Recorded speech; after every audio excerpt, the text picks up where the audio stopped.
Baik, Assalamualaikum warahmatullahi wabarakatuh teman-teman semuanya. Bagaimana keadaan kalian? Apakah masih dalam keadaan sehat? Kembali bersama saya di Belajar AC Mudah, Jelas dan Menyenangkan. SMK Bisa. AC merupakan serangkaian komponen yang berfungsi untuk mendinginkan udara di dalam kabin agar penumpang merasa nyaman. Sebagaimana dijelaskan tentang definisi AC sebelumnya, bahwa dalam sistem tersebut terdapat berbagai komponen-komponen yang saling bekerja sama untuk menjaga siklus AC agar tetap bekerja secara optimal, menjaga kelembapan udara di dalam kendaraan, mensirkulasikan udara dan membersihkan udara di dalam ruang kabin. Apa sajakah komponen-komponen sistem air conditioning? Coba sebutkanlah beberapa komponen-komponen AC secara garis besar yang kalian ketahui.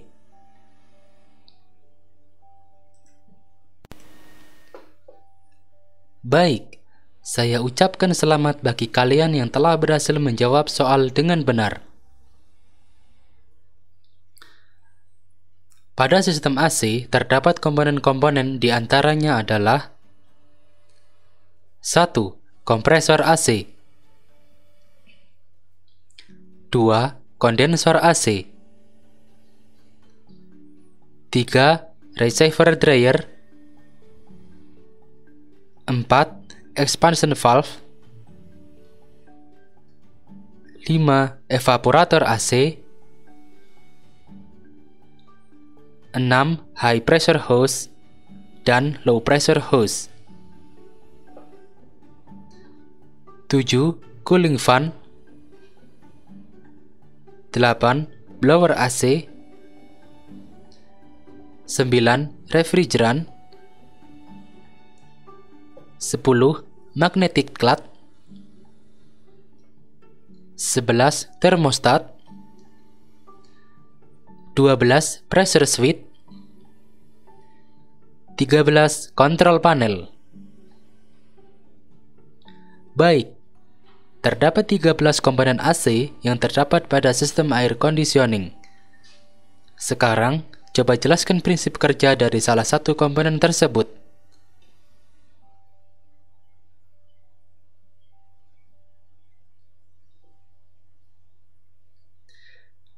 Baik, agar lebih jelas dalam memahami komponen-komponen sistem AC beserta prinsip kerjanya secara lebih jelas, mari lebih lanjut simak penjelasan berikut ini.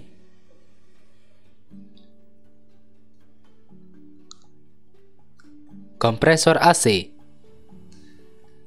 Kompresor AC berfungsi untuk mengkompresikan zat pendingin refrigeran agar dapat bersirkulasi di dalam sistem AC. Energi mekanis pada motor penggerak akan diubah menjadi energi pneumatis oleh kompresor AC, sehingga zat pendingin dapat beredar dalam instalasi sistem AC. Secara umum, kompresor ada dua jenis, yaitu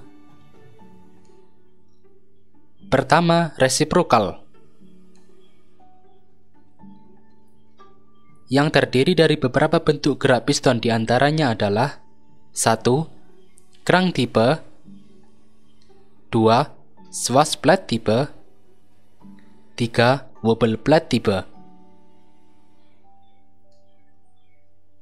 Sementara pada jenis rotari, terdiri dari diantaranya adalah 1.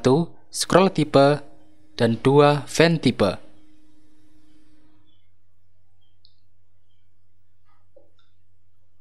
Komponen selanjutnya adalah kondensor AC. Kondensor berfungsi sebagai alat untuk mengkondensasikan atau mengembunkan refrigeran, mengubah dari bentuk gas bertekanan tinggi menjadi cairan bertekanan tinggi. Pendinginan yang dilakukan kondensor berasal dari aliran udara oleh kipas radiator. Jumlah panas yang dilepaskan refrigeransi dalam kondensor sama dengan panas yang diserap oleh evaporator. ditambah panas kerja yang diperlukan kompresor untuk menekan refrigeran. Jadi, dapat disimpulkan, semakin banyak panas yang dilepaskan oleh kondensor, maka makin besar pula efek pendinginan pada evaporator.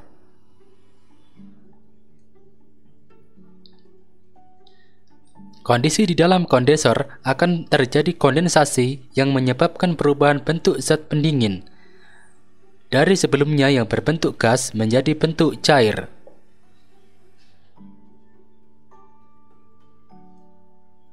Komponen yang ketiga adalah cooling fan. Cooling fan berfungsi untuk mengembuskan angin bertekanan melalui fin-fin pada kondensor agar dapat menurunkan suhu secara optimal. Komponen keempat adalah receiver dryer. Receiver dryer berfungsi untuk menyaring kotoran dan menyerap uap air yang terkandung di dalam refrigeran. Receiver dryer adalah salah satu komponen yang letaknya terdapat di antara kondenser dengan katup ekspansi.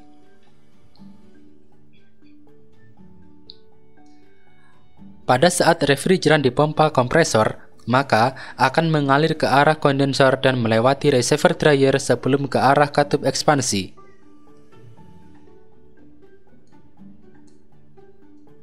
Refrigeran cair akan dialirkan ke arah receiver dryer sebelum diturunkan suhunya dan diubah menjadi bentuk gas dingin. Di dalam receiver dryer akan terjadi penyerapan air. Disken yang terletak di bagian atas dari tabung receiver dryer adalah yang pertama dilalui oleh refrigeran cair. Disinilah proses penyerapan air ikut terbawa refrigeran cair dilakukan. Prosesnya berlangsung cukup cepat karena refrigeran masih dalam bentuk cairan. Setelah air diserap, maka proses berlanjut pada bagian filter. Komponen pada filter akan menyerap sisa-sisa kotoran yang ikut terbawa ketika pengisian refrigeran. Selanjutnya, sebagian dari refrigeran akan dialirkan ke katup ekspansi untuk selanjutnya didinginkan. Sedangkan sisanya akan tetap disimpan di receiver dryer untuk segera siap dialirkan pada siklus berikutnya. Komponen kelima adalah expansion valve. Expansion valve berfungsi untuk mengatur jumlah aliran refrigeran cair yang masuk ke evaporator, mendinginkan temperatur refrigeran dan menurunkan tekanan refrigeran. Cara kerja dari katup ekspansi dimulai dengan refrigeran yang mengalir pada receiver dryer yang selanjutnya akan dideteksi oleh heat sensing tube. Untuk mengetahui temperatur panas dari refrigeran yang keluar melalui saluran outlet evaporator. Panas yang diterima oleh heat sensing tube ini akan disalurkan oleh pipa kapiler ke membran di dalam katup ekspansi. Membran ini akan melengkung dan mendorong jarum untuk melawan pegas guna membuka katup ekspansi berdasarkan pada tekanan dari panas yang disalurkan. Apabila expansion valve terbuka dalam kondisi yang lebar, maka dapat mensuplai refrigeran dengan jumlah yang semakin banyak. Akan tetapi, apabila katup ekspansi ini hanya terbuka sedikit, maka freon atau refrigeran yang disalurkan juga akan terbatas. Besarnya refrigeran yang disalurkan ini bergantung pada beban pada sistem AC.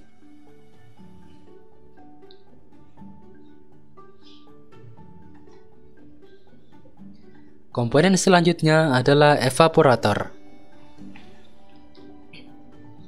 Evaporator berfungsi untuk menguapkan cairan refrigeran yang masuk ke dalam evaporator, sehingga cairan refrigeran tekanan rendah berubah menjadi refrigeran dalam bentuk gas. Evaporator bekerja dengan menyerap hawa panas yang dibawa oleh udara. hawa panas yang diserap evaporator akan berubah menjadi udara dingin.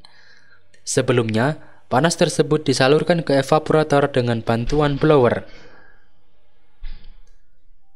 Di dalam evaporator, panas bersinggungan dengan refrigeran yang merupakan zat pendingin. Refrigeran yang sebelumnya mengalir melalui katup ekspansi memiliki suhu dan tekanan rendah akibat proses pengaputan. Oleh karena itu, panas pun dapat berubah menjadi udara dingin. Dan udara dingin yang dihasilkan evaporator kemudian akan dihembuskan ke bagian kabin mobil. Komponen keenam adalah high dan low pressure hose. High pressure hose atau juga bisa disebut sebagai selang discharge memiliki diameter yang lebih kecil dibandingkan dengan selang low pressure hose. Hal tersebut berpengaruh pada besar tekanan yang digunakan untuk membuat sistem AC bekerja. Selang ini berfungsi sebagai saluran yang mengalirkan refrigeran cair dengan tekanan yang tinggi. Kemudian, low pressure hose atau juga bisa disebut sebagai selang suction memiliki ukuran lebih besar dari high pressure hose. Berfungsi menyalurkan refrigeran dalam bentuk gas bertekanan rendah dari evaporator yang kembali ke kompresor.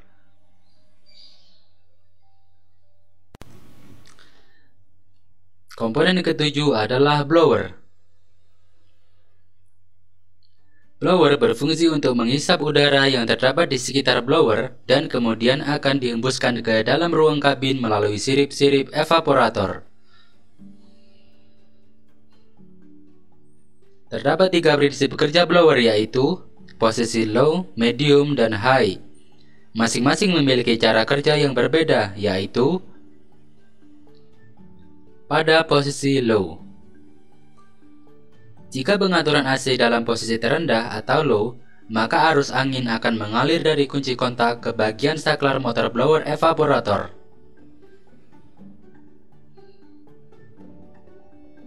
Nantinya, baru masuk ke motor blower dan massa. Motor blower mulai berputar namun secara lambat karena melewati 2 tahanan. Hal inilah yang mengakibatkan posisi pengaturan low menjadi tidak terlalu dingin.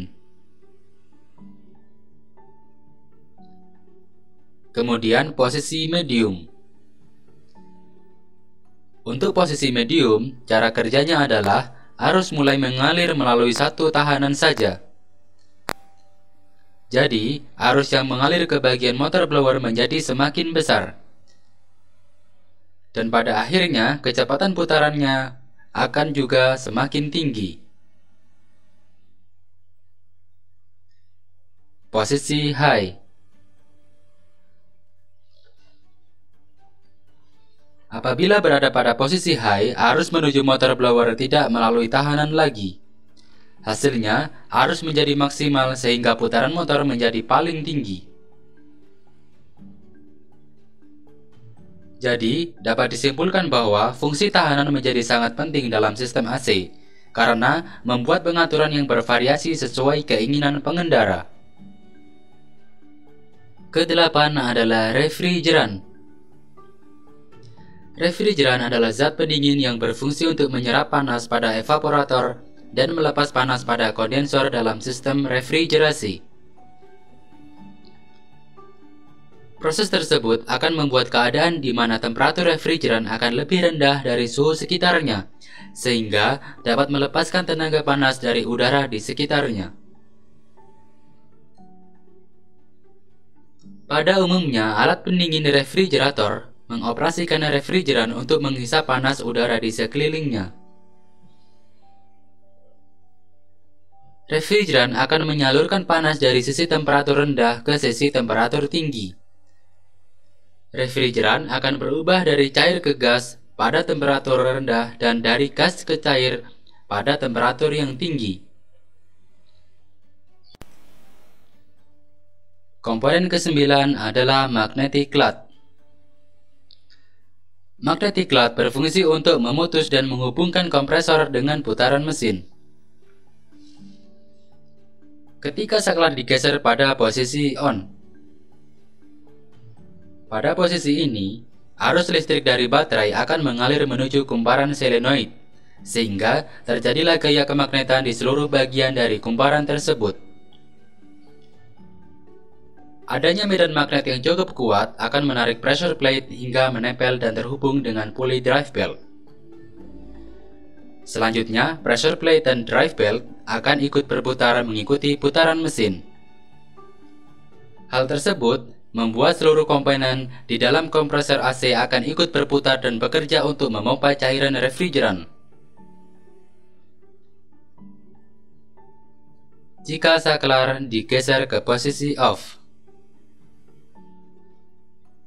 Apabila arus listrik dari baterai akan terhenti, membuat medan magnet pada kumparan solenoid pun akan menghilang. Saat kemagnetan menghilang, pressure plate akan terlepas dari puli drive belt yang disebabkan oleh dorongan dari plat bekas pengembali. Terlepasnya pressure plate dari puli drive belt menyebabkan putaran dari mesin ke poros kompresor ikut terhenti.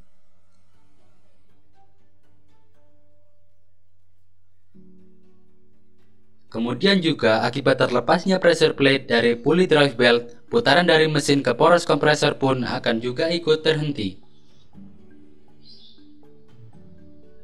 Pada kondisi ini, akan membuat kompresor AC tidak bekerja dan tak dapat memompa refrigeran di dalamnya. Akan tetapi, dalam kondisi ini, puli drive belt akan tetap berputar mengikuti putaran mesin. Komponen ke-10 adalah termostat. Termostat berfungsi untuk mendeteksi suhu yang ada di dalam evaporator dan ruang kabin dengan mengirimkan sinyal ke bagian kompresor secara otomatis. Pada umumnya, termostat AC mobil berjenis termostat mekanik. Model pengaturan dengan cara diputar atau digeser sebagai pendeteksi suhu berupa pipa kawat kecil yang terisi air raksa.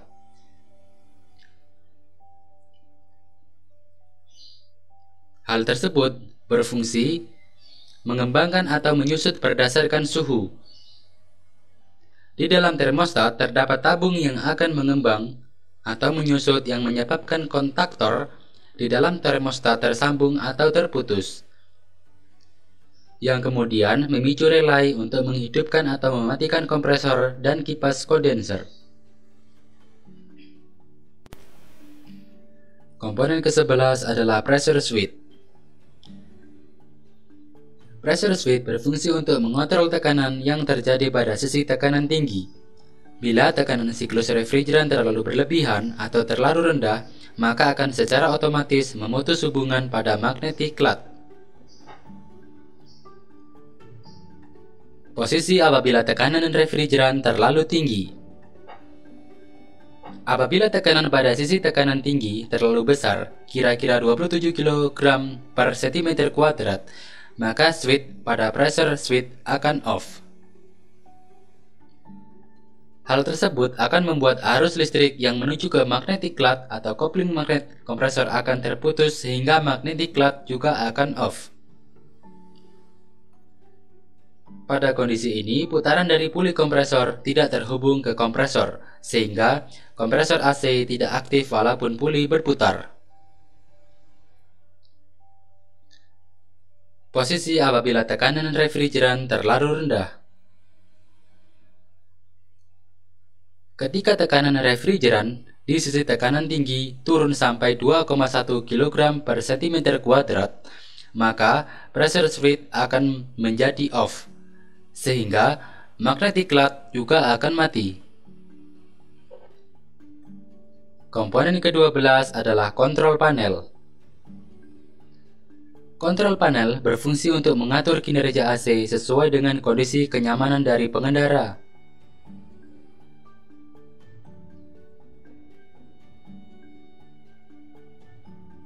Tipe AC kendaraan pada umumnya terdiri dari dua jenis, yaitu digital dan analog.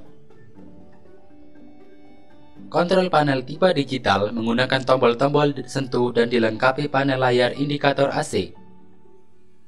Sedangkan Kontrol panel tipe analog lebih sederhana dan masih konvensional dengan cara diputar dan digeser. Baik, itulah beberapa komponen-komponen utama pada sistem AC secara umum. Selanjutnya akan dibahas lebih lanjut bagian-bagian lainnya pada sistem AC. Tetaplah mengikuti video lebih lanjut untuk dapat memahami sistem AC secara menyeluruh.